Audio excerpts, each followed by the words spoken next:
ಇವನ್ನೆಲ್ಲ ತಪ್ಪಿಸ್ಬೋದಾಯಿತು. ಯಾಕಂದರೆ ಇದು ತಪ್ಪು ಸರ್ಕಾರದ್ದೇ. ಯಾಕಂದರೆ ಇಲ್ಲಿ ಮಳೆಯಿಂದ ಆಗಿರೋ ಅನಾಹುತ ಅಲ್ಲ, ಗೋಡೆ ಕುಸಿದು ಆಗಿರೋವಂಥದ್ದು. ಮಳೆ ಬಂದಿದೆ, ಒಂದು ತಿಂಗಳ ಮುಂಚೆನೇ ಎಲ್ಲ ಒಂದು ಮೀಟಿಂಗ್ ಮಾಡಬೇಕಾಯಿತು.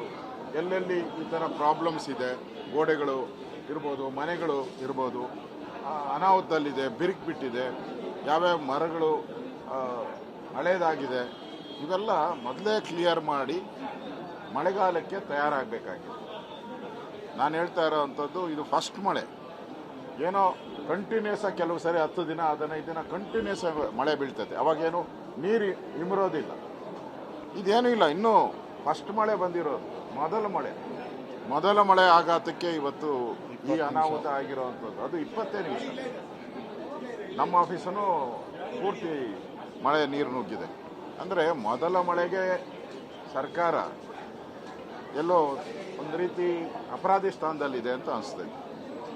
ನನಗನ್ಸ್ತೈತೆ ಸರ್ಕಾರ ಸ್ವಲ್ಪ ಎಚ್ಚರವಾಗಿದ್ದಿದ್ರೆ ಈ ಮೊದಲೇ ಸರ್ವೆ ಎಲ್ಲ ಮಾಡಿ ಎಲ್ಲ ರಾಜ್ಯದಲ್ಲಿ ಎಲ್ಲೆಲ್ಲಿ ಏನೇನಾಗಿದೆ ಅದೆಲ್ಲ ತಿಳ್ಕೊಂಡಿದ್ರೆ ಇವೆಲ್ಲ ಸರ್ ಮಾಡ್ಬೋದಾಯಿತು. ಅಥವಾ ಬೋರ್ಡ್ಗಳು ಹಾಕಿ ಇಲ್ಲಿ ಯಾರು ಬರಬೇಡಿ ಅಂತ ಹೇಳ್ಬೋದಾಯಿತು, ಅಲ್ಲೊಂದು ಬ್ಯಾರಿಕೇಡ್ ಮಾಡಬೇಕಾಯಿತು. ಅದೇನು ಮಾಡಿದರೆ ಇವತ್ತು ಇಷ್ಟು ಜನರ ಸಾವನ್ನು ತಪ್ಪಿಸ್ಬೋದಾಯಿತು. ಅಂದರೆ ನನಗನ್ಸ್ತೈತೆ ಸರ್ಕಾರ ಫೇಲ್ಯೂರ್ ಆಗಿದೆ ಈ ವಿಚಾರಕ್ಕೆ ಸಂಬಂಧ. ನಾನು ಯಾಕಂದರೆ ಸಾವಿನಲ್ಲಿ ನಾನು ರಾಜಕೀಯ ಮಾಡೋಕ್ಕೆ ಹೋಗಲ್ಲ. ಆದರೆ ಇದು ತಪ್ಪು ಯಾರ್ದು? ಪಾಪ ಅವ್ರದಲ್ಲಿ ತಪ್ಪೇನೂ ಇಲ್ಲ, ಜನಗಳದ್ದೇನು ತಪ್ಪಿಲ್ಲ. ತಪ್ಪು ಇರೋವಂಥದ್ದು ಇಲ್ಲೇ. ಇವ್ರು ಸರಿಯಾಗಿದ್ದಿದ್ರೆ ಇಷ್ಟೊತ್ತಿಗೆ ಆಗ್ತಾ ಇಲ್ಲ. ಒಂದು ಕಡೆ ಎಲ್ಲ ಡೆಲ್ಲಿ ಟೂರ್ ಮಾಡ್ತಾ ಇದ್ದಾರೆ, ಒಬ್ಬರೂ ಡೆಲ್ಲಿಯಲ್ಲಿಲ್ಲ. ಮುಖ್ಯಮಂತ್ರಿ ಇರ್ಬೋದು, ಉಪಮುಖ್ಯಮಂತ್ರಿ ಎಲ್ಲ ಡೆಲ್ಲಿ ಟೂರಲ್ಲಿದ್ದಾರೆ. ಇಲ್ಲಿ ಆಗಿರೋವಂಥ ಅನಾಹುತವನ್ನು ನೋಡೋವಂಥದ್ದಕ್ಕೆ ಅವ್ರಿಗೆ ಆಗ್ತಾ ಇಲ್ಲ. ಅದರಿಂದ ನನಗನ್ಸ್ತೈತೆ ಇವಾಗ ಪರಿಹಾರ ಘೋಷಣೆ ಮಾಡಿದ್ದಾರೆ ಅಂತ ನನಗೂ ಮಾಹಿತಿ ಬಂದಿದೆ. ಯಾಕಂದರೆ ಇದು ಅವ್ರು ಮಾಡಿದ್ದ ತಪ್ಪಲ್ಲ, ಏನೋ ಅವ್ರ ಮನೆಯಲ್ಲಿ ಬ್ಲಾಸ್ಟ್ ಆಗೋಯ್ತು, ಸಿಲಿಂಡರ್ ಬ್ಲಾಸ್ಟ್ ಆಯಿತು, ಈ ಥರದ್ದು ಅಲ್ಲ. ಅವ್ರ ಮನೆ ಬಿದ್ದೋಯ್ತಲ್ಲ, ಇದು ಯಾರ ಮನೆ? ಅವ್ರದ್ದಲ್ಲ ಬಿದ್ದಿರೋದು ಸರ್ಕಾರದ ಗೋಡೆ.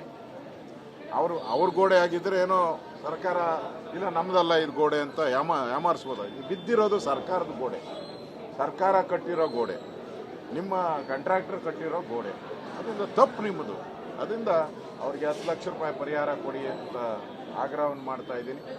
ಯಾರು ಏಟ್ ತಿಂದದ್ದು ಅವ್ರಿಗೂ ಕೂಡ ಒಂದು 2 ಲಕ್ಷ ರೂಪಾಯಿ ಪರಿಹಾರವನ್ನು ಕೊಡಿ.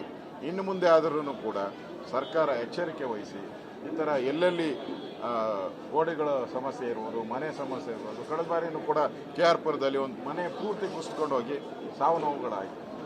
ಇದು ಸರ್ಕಾರಕ್ಕೆ ಎಚ್ಚರಿಕೆ ಗಂಟೆ. ಆದರೆ 4-5 ಘಟನೆ ಆದಮೇಲೆ ಕೂಡ ಇನ್ನೂ ಎಚ್ಚರಿಕೆ ಆಗಿಲ್ಲ ಅಂತ ಹೇಳಿದ್ರೆ ನನಗನ್ಸುತ್ತೆ ಸರ್ಕಾರ ಎಲ್ಲೋ ಒಂದು ಕಡೆ ತಪ್ಪು ಮಾಡ್ತಾ ಇದೆ ಅಂತ ಅನಿಸುತ್ತೆ. ನಾನು ಸಂತಾಪ ಸೂಚನೆ ಮಾಡ್ತಾ ಇದ್ದೀನಿ ಅವ್ರ ಕುಟುಂಬದವರು, ಅವರೆಲ್ಲರಿಗೂ ಪಾಪ ಈ ದುಃಖವನ್ನು ಭರಿಸುವಂಥ ಶಕ್ತಿ ನೀಡಲಿ. ನಾನು ಕೇರಳದವರು ಬಂದಿದ್ದಾರೆ, ಅವ್ರಿಗೂ ಅಲ್ಲಿ SP ಎಲ್ಲರಿಗೂ ಮಾತಾಡೋಕ್ಕೆ ಪೊಲೀಸವ್ರಿಗೂ ತಿಳಿಸಿದ್ದೀನಿ. ಅವರು ಅವ್ರ ಜೊತೆ ಕಾಂಟ್ಯಾಕ್ಟಲ್ಲಿದ್ದಾರೆ. ಸೊ ಪೊಲೀಸರು ಅವ್ರ ಕೆಲಸ ಮಾಡ್ತಾ ಇದ್ದಾರೆ, ಡಾಕ್ಟರ್ಸು ಅವ್ರ ಕೆಲಸ ಮಾಡ್ತಾ ಇದ್ದಾರೆ. ಅವ್ರಿಗೆ ನಾವು ತೊಂದರೆ ಕೊಡಬಾರ್ದು, ಉಳಿದಂಥ ಸೇಫ್ ಆಗಲಿ ಅಷ್ಟಕ್ಕೆ ನಾನು ಆರೈಕೆಯನ್ನು ಮಾಡ್ತೀನಿ.